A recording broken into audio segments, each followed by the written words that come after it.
ಶಹಾಪುರ ತಾಲೂಕಿನ ಚಟ್ನಳ್ಳಿ ಗ್ರಾಮದಲ್ಲಿ ನಾಡಿನ ಮೊದಲ ಸುಗ್ಗಿ ಹಬ್ಬವಾದ ಸಂಕ್ರಾಂತಿಯನ್ನು ಭಕ್ತಿಭಾವ, ಶ್ರದ್ಧೆ ಹಾಗೂ ಸಂಭ್ರಮದಿಂದ ಆಚರಿಸಲಾಯಿತು. ಸಂಕ್ರಾಂತಿ ಹಬ್ಬದ ಅಂಗವಾಗಿ ಚಟ್ನಳ್ಳಿ ಗ್ರಾಮದಲ್ಲಿ ವಿವಿಧ ಧಾರ್ಮಿಕ ಕಾರ್ಯಕ್ರಮಗಳು ವಿಜೃಂಭಣೆಯಿಂದ ನಡೆಯಿತು. ಗ್ರಾಮದ ಶ್ರೀಕೋಟಿ ಬಸವೇಶ್ವರ ದೇವಸ್ಥಾನದಿಂದ ಭಕ್ತರು ಪವಿತ್ರ ಮೆರವಣಿಗೆಯೊಂದಿಗೆ ಭೀಮಾ ನದಿಗೆ ತೆರಳಿ ಗಂಗಸ್ನಾನ ನೆರವೇರಿಸಿದರು. ನದಿ ತೀರದಲ್ಲಿ ಭಕ್ತರು ಶ್ರದ್ಧಾಭಕ್ತಿಯಿಂದ ಸ್ನಾನ ಮಾಡಿ ದೇವರ ನಾಮಸ್ಮರಣೆ ಮಾಡಿದರು. ಗಂಗಸ್ನಾನದ ನಂತರ ಭಕ್ತರು ಮರಳಿ ದೇವಸ್ಥಾನಕ್ಕೆ ಆಗಮಿಸಿ ದೇವರಿಗೆ ವಿಶೇಷ ಪೂಜೆ ಸಲ್ಲಿಸಿದರು. ಮೆರವಣಿಗೆ ಗ್ರಾಮದ ಪ್ರಮುಖ ಬೀದಿಗಳಲ್ಲಿ ಭಕ್ತಿಭಾವದಿಂದ ಸಂಚರಿಸಿ ಉತ್ಸವಕ್ಕೆ ವಿಶೇಷ ಮೆರುಗು ನೀಡಿತು. ಇದೇ ಸಂದರ್ಭದಲ್ಲಿ ಚಟ್ನಳ್ಳಿ ಗ್ರಾಮದಲ್ಲಿ ಪಲ್ಲಕ್ಕಿ ಉತ್ಸವವು ವಿಜೃಂಭಣೆಯಿಂದ ನಡೆಯಿತು. ಎಲ್ಲೆಡೆ ಭಕ್ತಿ, ಶಾಂತಿ ಮತ್ತು ಸಂಭ್ರಮದ ವಾತಾವರಣ ನಿರ್ಮಾಣವಾಗಿತ್ತು.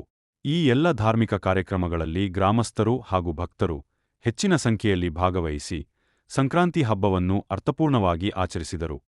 ಚಟ್ನಳ್ಳಿ ಗ್ರಾಮದಲ್ಲಿ ನಡೆದ ಈ ಸಂಕ್ರಾಂತಿ ಉತ್ಸವವು ಧಾರ್ಮಿಕ ಶ್ರದ್ಧೆ, ಸಂಸ್ಕೃತಿ ಮತ್ತು ಸಂಪ್ರದಾಯಗಳ ಸ್ಮರಣೆಯೊಂದಿಗೆ ಎಲ್ಲರ ಮನಸ್ಸಿಗೆ ಹರ್ಷ ತಂದಿತು.